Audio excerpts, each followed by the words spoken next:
Good evening friends. তো Aparna mini ব্লগে সবাইকে স্বাগত। আজকে হলো রবিবার, তো আমি সন্ধ্যার সময় কিছু টিফিন রেডি করব।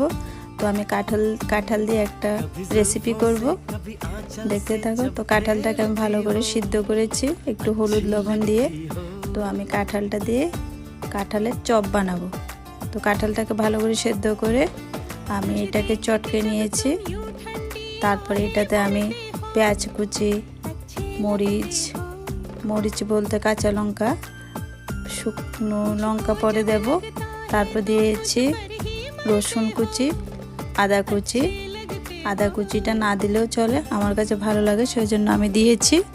তারপর এগুলিকে আমি ভালো করে মেখে নেব। মাখার পর তার একটা বাটিতে আমি ডিম নিয়ে নিলাম। তারপরে কড়াইতে সাদা তেল দিয়ে দিলাম। দেখো ডোগুলি কি সুন্দর চপের আকারে আমি শেপ করে নিয়েছি। তারপর আমি মুড়িটাকে সাতু করে নিয়েছি। এরপরে ডিমের মধ্যে ভিজিয়ে মুড়ির সাতু লাগিয়ে এক একটা করে চপ আমি সাদা তেলে দিয়ে দিলাম। দেখো কি সুন্দর এগুলি হয়ে গেছে। এখন আমার চপ রেডি। কেমন লেগেছে